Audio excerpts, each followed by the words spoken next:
Hi, my name is Lucas Harper.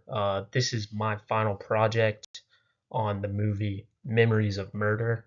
Uh, so we'll be looking at Bong Joon-ho's critically acclaimed masterpiece in this film, and I'm gonna teach you a little bit about it.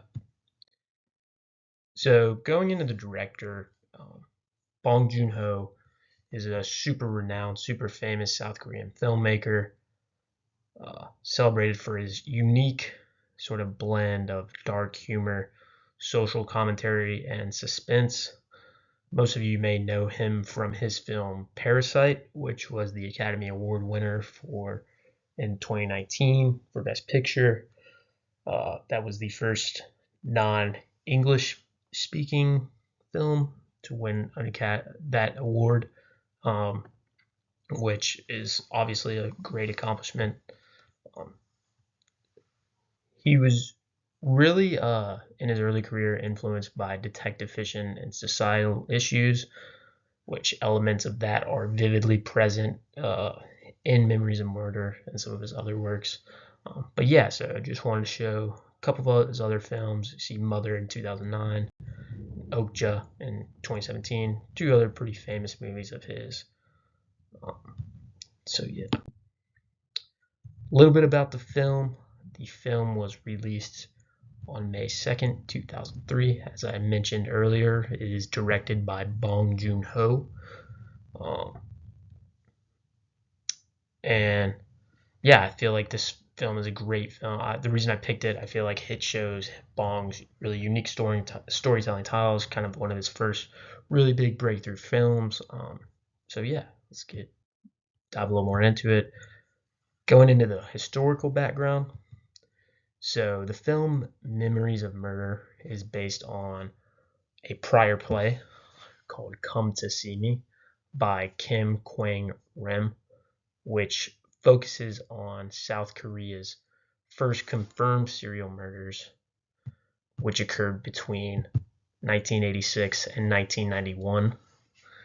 Lee Chun-jae uh, is the South Korean serial killer known for committing the Hwaesong serial murders, which is what the play and the film is based about. He is pictured on the left here.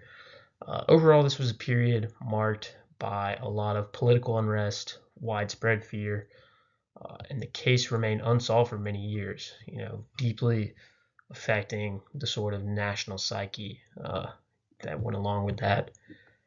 Film highlights a lot of challenges faced by investigators, lack of forensic technology, procedural flaws that were occurring during this time, and really just overall a great thought-provoking look at such a historical significant event in South Korean culture. So going into the cast, I feel like this film, the cast was really great. They all seemed to mesh really well. They kind of riffed off of each other. A lot of conflicts, and seemed like the conflicts were sort of real in some ways at some times. So yeah, film features a really stellar cast with Song Gang-ho playing local detective Park Do-man and Kim Sang-kyung as the more methodical detective Seo Tae-yoon from Seoul. Um, they're kind of the tandem. Film also stars Kim Roy-ha uh, and Song Jae-ho, uh, each delivering powerful performances that bring a little more depth to the story and add some different character arcs throughout. So, part one, going into the movie itself, um, the film is set in Hwaesong, South Korea. As we said, Hwaesong serial murders during the late 1980s. Follows the detectives Park Do-man and detective Se Tae-yoon as they investigate a series of brutal murders. The killer, targets same profile of victim. So it's women on rainy nights, leaving behind very, very few clues. One of the key scenes that kind of stood out to me was the discovery of the first victim.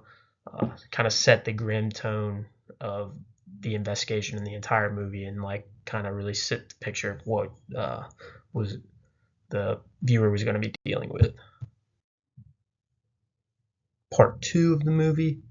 So again, I mentioned this earlier, but a key part of this movie is how the detectives were facing significant challenges with limited technology, flawed investigative methods. Like this type of stuff up until this time in Korea was just not, it wasn't that big of an issue, and so it just wasn't something that people were worried about. Um, you can see a picture here, kind of a woman fitting the description of the previous slide.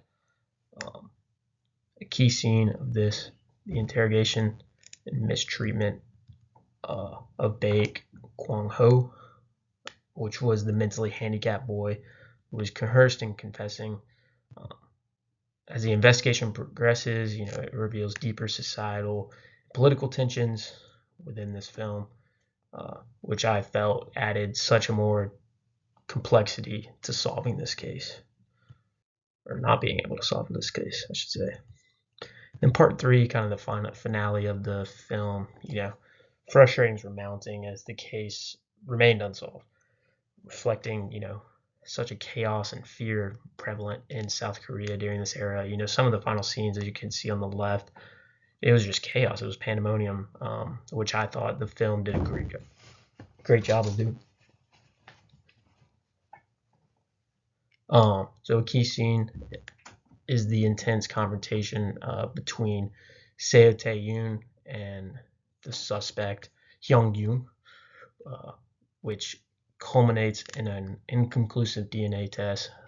The film concludes with an unresolved sense of justice, leaving a lasting impact on both the characters and the audience. I thought it was the ending was, it left a lot up to debate, obviously during the time, but it was also, kind of fulfilling in a weird way. It was a very good film. I'll leave the rest out.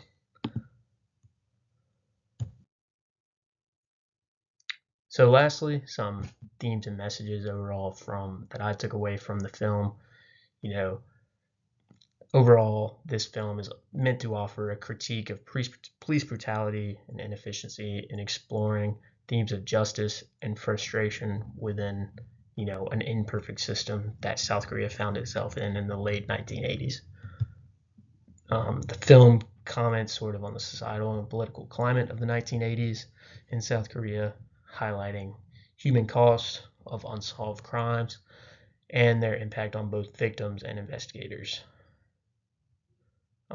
I would say, the importance that from this film is, the perseverance and collaboration when solving like sort of things like this and crimes, like deep insight into the culture and the social context is influenced by law enforcement practices.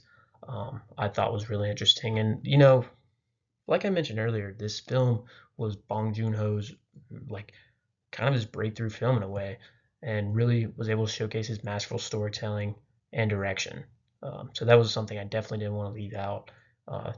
Sort of the impact that this film had for him uh, and his career cannot be understated. So overall, like I said, it's a thought-provoking look into a significant historical event. And overall, the kind of idea of this film was, like so many others that we saw in this class, just encouraging a reflection on justice and societal issues within Korea of this time.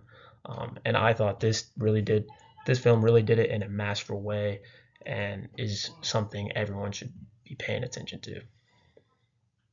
Thank you.